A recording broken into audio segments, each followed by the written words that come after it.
નમસ્કાર મિત્રો, સ્પેલિંગ સિરીઝમાં તમારું સ્વાગત છે। આજના આપણે 5 સ્પેલિંગ જોઈ લઈએ। કયા 5 સ્પેલિંગ છે બરાબર, ખૂબ જ ધ્યાનથી તમે સમજજો। આપણે સ્પેલિંગ સિરીઝ સ્ટાર્ટ કરી છે તો દરેક સ્પેલિંગ દરરોજના 5 સ્પેલિંગ બહુ મસ્ત રીતે તૈયાર કરી દેવાનું। ઓકે, ચલો જોઈએ। આજનો જે પહેલો સ્પેલિંગ છે આપણો, એ સ્પેલિંગ આપણને શું કહેવા માંગે છે બરાબર। તો પહેલો સ્પેલિંગ તમે જુઓ શું લખેલું છે। પહેલો સ્પેલિંગ આપણો લખેલો છે લિબર્ટી। શું લખેલો છે? લિબર્ટી।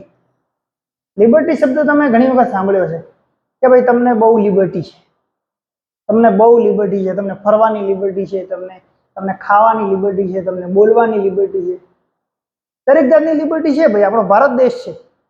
બંધારણ આપણને એ લિબર્ટી આપે છે કે આપણે બધું બોલી શકીએ, કરી શકીએ, મજા માણી શકીએ। તો કે આ લિબર્ટી એટલે સાહેબ તમે લિબર્ટી શું કરો? છે શું? તો કે લિબર્ટી એટલે સ્વતંત્રતા। આપણે સરળ ભાષામાં કહીએ તો આઝાદી। એટલે કે આપણને બોલવાની આઝાદી છે, આપણને હરવા ફરવાની આઝાદી છે, આપણને કોઈ કામ ધંધો કરવાની આઝાદી છે, દરેક પ્રકારની આઝાદી છે, મતલબ દરેક પ્રકારની લિબર્ટી છે। તો કે સાહેબ આનો બીજો મતલબ શું થાય અંગ્રેજીનો? તો સરળ છે યાર, બીજો મતલબ થાય ફ્રીડમ।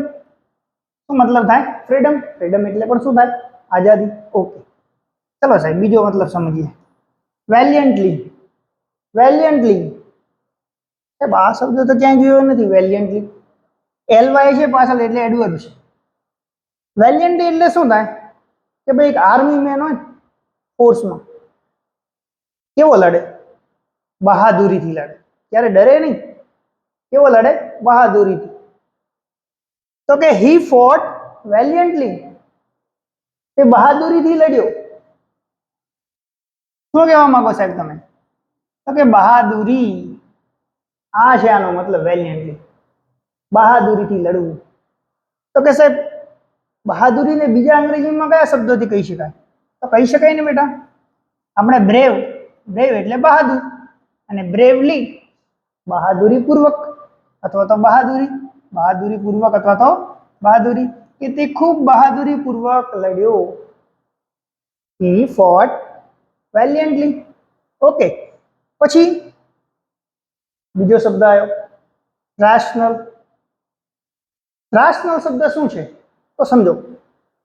આપણું મગજ છે ને એ ડિસિઝન લે છે। શું કરે છે? નિર્ણય લે છે। લોકો કહે છે ને કે અમુક નિર્ણયો આપણે આપણા મગજથી લેવા જોઈએ, અમુક નિર્ણયો આપણા દિલથી લેવા જોઈએ। આ દિલ નિર્ણય લે છે? આનું કામ નિર્ણય લેવાનું છે? ના ભાઈ ના, આનું કામ નિર્ણય લેવાનું નથી। આનું કામ તો એક જ છે, શું? પમ્પિંગ કરવું, બ્લડ ને લઈ જવું, બ્લડ ને પહોંચાડવું। આનું કામ કોઈ ડિસિઝન લેવાનું? ડિસિઝન લેવાનું કામ અહીંયાનું છે। મતલબ શું થાય? તમે કેમ કહો કે અહીંયાથી ડિસિઝન લઈએ, હૃદયથી, દિલથી ડિસિઝન લઈએ? દિલથી મતલબ લાગણીથી ડિસિઝન લઈએ। આપણા અંદર લાગણી આવી જાય ને ડિસિઝન લેવામાં, તો આપણે એમ કહીએ કે દિલથી ડિસિઝન લઈએ। અને વિચારીને લઈએ ને તો આપણે એમ કહેવાય કે હા તો મગજથી લીધું। તો એ જ વાત છે કે રાશનલ મતલબ શું? તો કે તમે તાર્કિક, તમે જ્યારે તાર્કિક અથવા તો તર્કસંગત કોઈ વિચારીને કોઈ તર્ક લગાવીને ડિસિઝન લેતા હો ને, તર્ક સંગત હોય, વિચારીને બોલ્યો, સમજીને બોલ્યા, તર્ક હોય એના અંદર કોઈક ને કંઈક, ડાયરેક્ટ આમ તેમ નહીં, કંઈક તર્ક હોવું જોઈએ। તો આ રાશનલ એટલે તર્ક સંગત। બીજો પણ શબ્દ છે લોજિકલ, કે ભાઈ કંઈક એના અંદર લોજિક છે, કંઈક લોજિક છે, કંઈક ને કંઈક લોજિક છે આ શબ્દમાં। ઓકે, તો રાશનલ મતલબ તાર્કિક અથવા તર્કસંગત અથવા તો લોજિકલ। ઓકે સાહેબ, બીજો શબ્દ શું છે તો કે એલિમિનેટ। બીજો શબ્દ શું છે? એલિમિનેટ। આ તો શબ્દ સાહેબ ક્યાંક જોયો છે કે ભાઈ ક્રિકેટમાંથી 2 ટીમ હતી ને એમાંથી એક ટીમ એલિમિનેટ થઈ ગઈ, ચોથા રાઉન્ડમાં જ એલિમિનેટ થઈ ગઈ। અથવા તો બોક્સિંગમાં એક લડતા હતા ને એ ક્વાર્ટર ફાઇનલમાં આવીને એલિમિનેટ થઈ ગયા। તો એલિમિનેટ થઈ ગયા એટલે શું સાહેબ? તો કે એલિમિનેટ થઈ ગયા એટલે દૂર થઈ જવું, દૂર થઈ જવું, અથવા તો કાઢી નાખવું। ઘણા બધા શબ્દો છે। મતલબ કે બોક્સિંગમાંથી નીકળી ગયા, નીકળી જવું એ પણ થાય કે ચોથા રાઉન્ડમાં હારી ગયા તો એલિમિનેટ થઈ ગયા। ક્રિકેટમાં સેમીફાઇનલમાં આવીને હારી ગયા તો કે એલિમિનેટ થઈ ગયા, એટલે મતલબ એ ટુર્નામેન્ટમાંથી બહાર થઈ ગયા। બહાર થઈ જવું, દૂર થઈ જવું, નીકળી જવું, આ બધા જ એના અર્થ છે। તો સાહેબ બીજો અંગ્રેજીમાં અર્થ શું થાય? તો છે ને ભાઈ, કયો? તો કે રિમૂવ।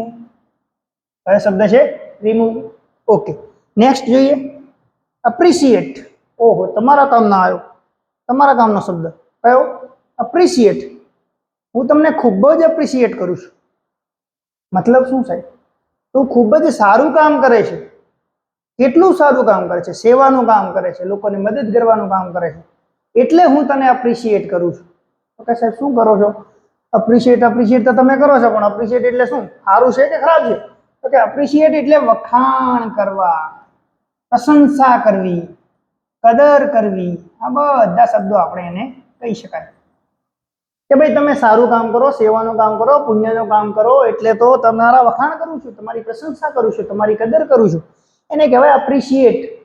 તો કે સાહેબ બીજો અંગ્રેજી શબ્દ છે ને ભાઈ, કયો? તો કે પ્રેઇઝ. પ્રેઇઝ કરવા મતલબ વખાણ કરવા. ઓકે, તો આ હતા આજના આપણા સ્પેલિંગો. આઈ હોપ કે તમને સમજાઈ ગયા હશે. ઓકે, નેક્સ્ટ વિડીયોમાં ફરીથી મળીશું આવા જ કંઈક નવા સ્પેલિંગ સાથે. ઓકે, ધન્યવાદ.